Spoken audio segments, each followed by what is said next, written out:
What up? Good morning to you, wherever you are, because it is Morning Somewhere for June 17th, 2024. It's a little late on that one. My name is Brady Burns, sitting right over there. She got left behind. So sad. Ashley Burns. How you doing, Ash? Just call me Ping Pong. Inside Out did $155 million at the box office. Was it on your radar at all, Inside Out 2? No, I mean, I knew it was coming out. And it's Pixar. It's a family movie. It's hit that sort of sweet spot with, I guess, a lot of the, American schools are getting out for the summer. So looking for things to do. So in that way, a lot of it makes sense. On the other hand, no, I clearly do not have my finger on the pulse because I'm like, why didn't Furiosa do great? Why didn't Fall Guy do great? These are great movies. And then it's like everyone goes, hey, but check out Bad Boys Ride or Die and Inside Out 2. And I'm like, I clearly don't know anything anymore. Yeah. And Inside Out 2, it's like it kept coming up in stories about how poorly movies and Pixar are doing. Like they need to revitalize Pixar. Disney was specifically saying, hey, this movie's going to be in theaters for 100 days. Here it comes, and it's like defied all the odds, and it got $155 million at the box office. And Ashley, $295 million globally is what it did. That is insane. That's like $100 million a day. What's interesting as well is that this is like they didn't expect to do this well. I think they were hoping for like 90 million, maybe.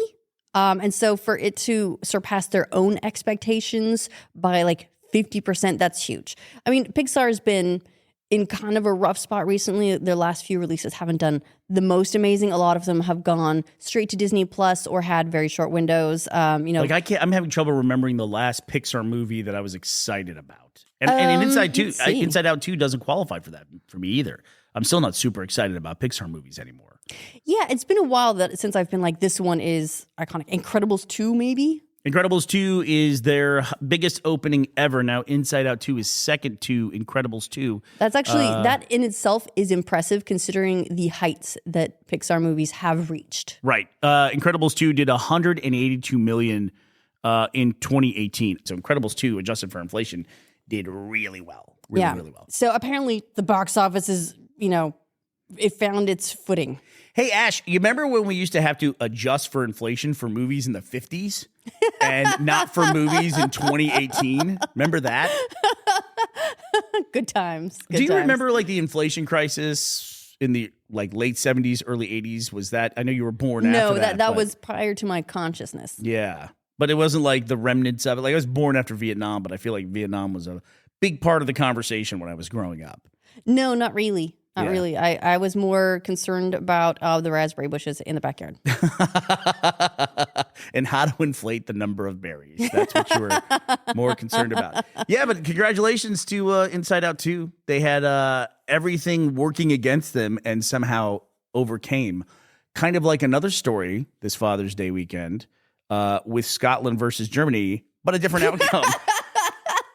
So the Euros, if you're not familiar with the Euros, you probably live in America. The Euros 2024 are going on right now. It's a big soccer tournament, second only to the World Cup. Football. Oh, sorry. Football. Yeah. You know the term soccer actually comes from the UK? I do know that, yes. And then they went to football and then started making fun of everyone who uses the word soccer. Yeah. Yes. Hey, UK guys. It comes from... Soccer is your word. Association football, I think, is where the term soccer comes from. And they would call it sock football and then soccer. And I guess that's the point when it reached the U.S. And the U.S. was like, hey, we call it soccer. And then they changed to football in the U.K. And they go, you fucking losers. I learned it by watching you. But regardless of what you call it, the Euros have been going on. I can tell you exactly how Scotland did because all basically online Scotland has been doing all weekend has been memeing about it. I know that Scotland lost 1-5 to Germany, and Germany had an own goal.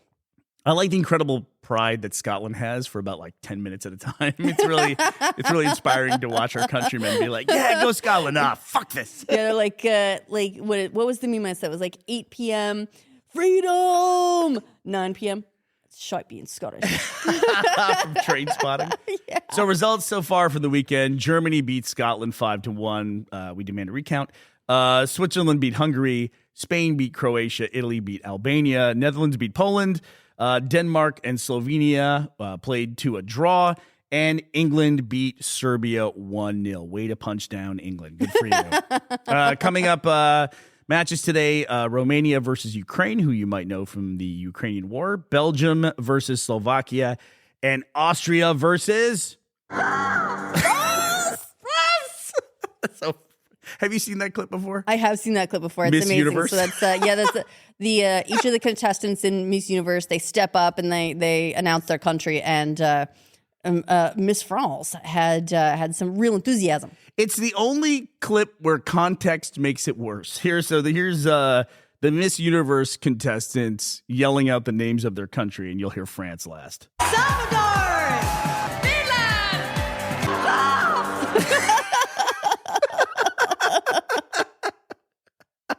Nobody can ever figure out what the hell she was thinking. Bernie, she's a peacock. You got to let her fly. I do like when they do. I have watched that clip, all of them leading up to France.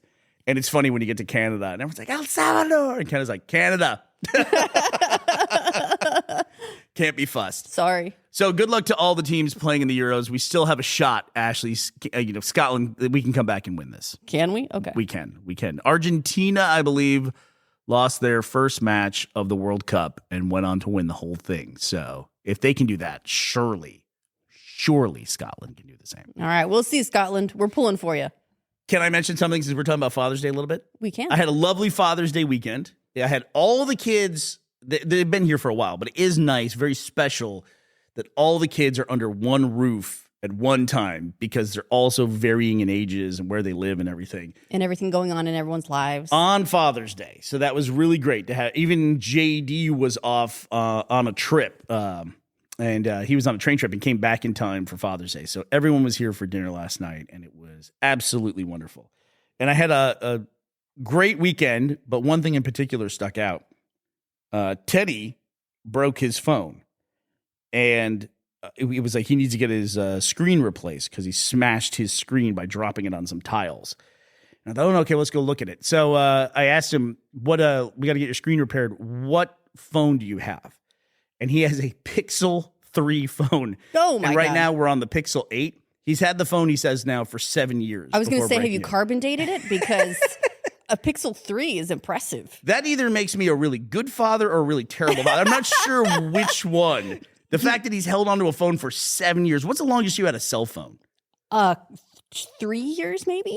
And he's, by the way, Teddy is 19 going on 20. So he's had this phone since he was about 13 or 14 years old. You know what that might be, Bernie, So I remember one year I was invited to the YouTube Creator Summit, repping for Rooster Teeth. I think, yeah. And at that summit, they gave us a Pixel phone. I didn't have much use for it at the time because I'm on iPhone and I don't want to go through all the bother of changing ecosystems completely. So I think I gave that phone to Teddy. Yeah, I think you're right.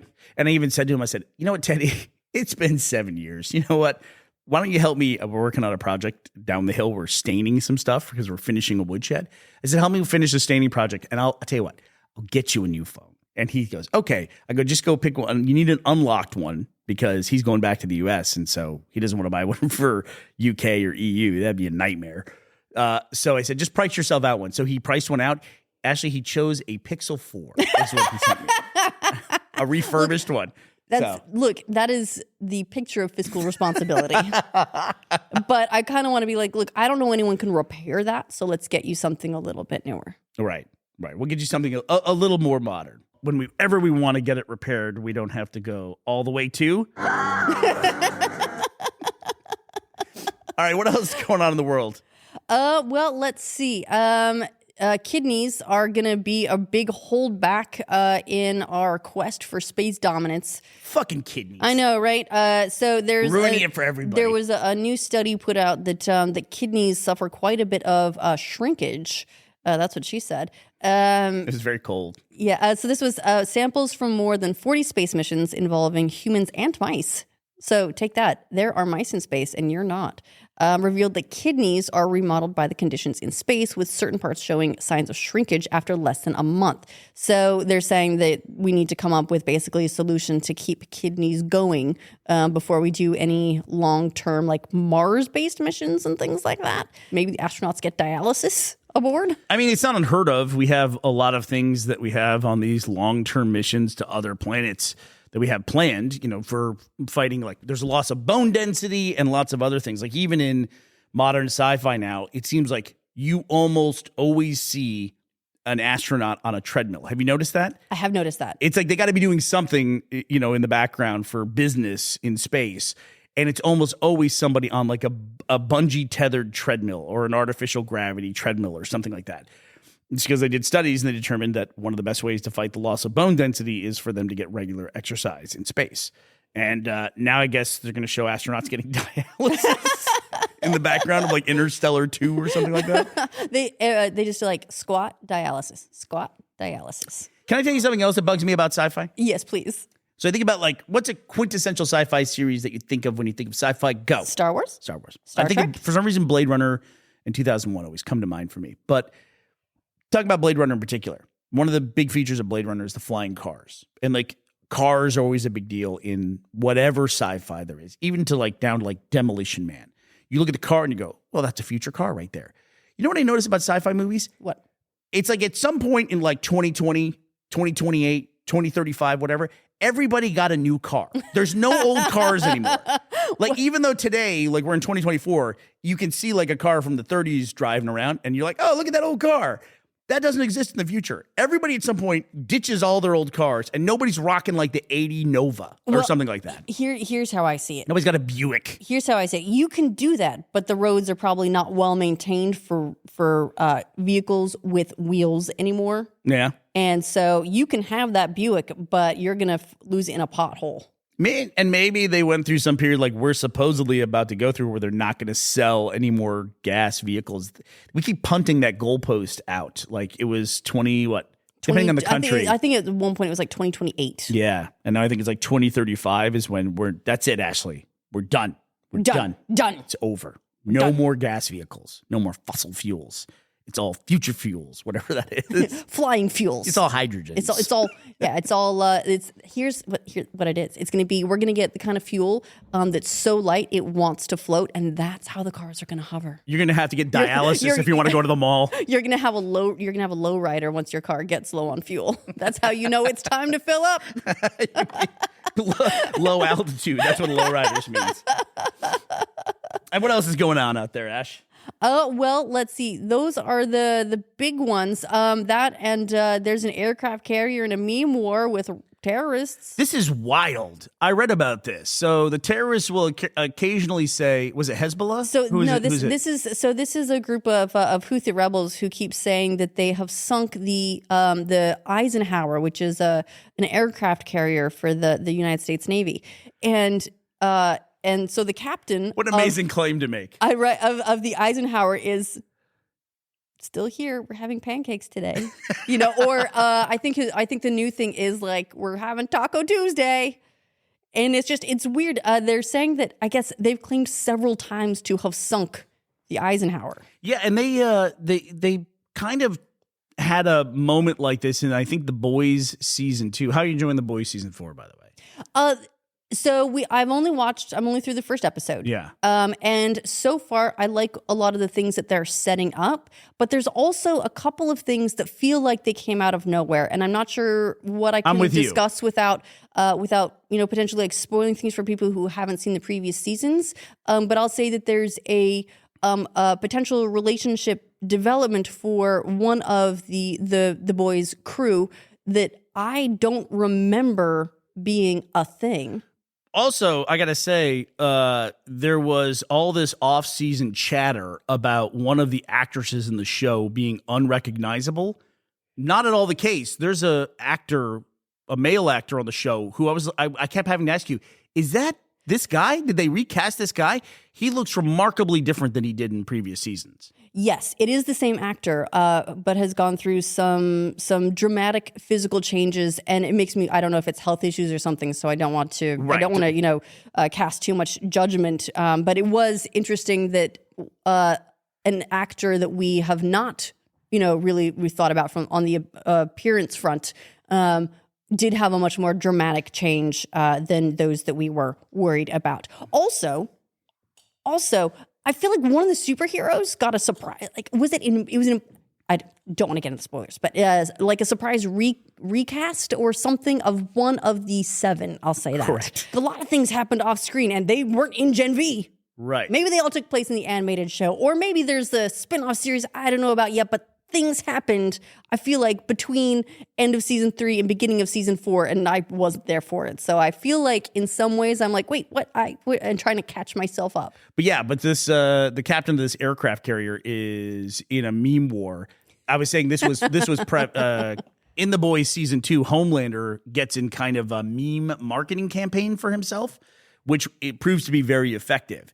And it's funny because there was a lot of speculation around the Johnny Depp trial as well, that he was doing the same thing. So it's interesting to see the U.S. government and military taking part in something like this, and it's working really well. Right, like fully engaged in the memification of information. Like one side is saying, we sank your massive aircraft carrier, one of your biggest military assets, and they're responding with, we're having tacos.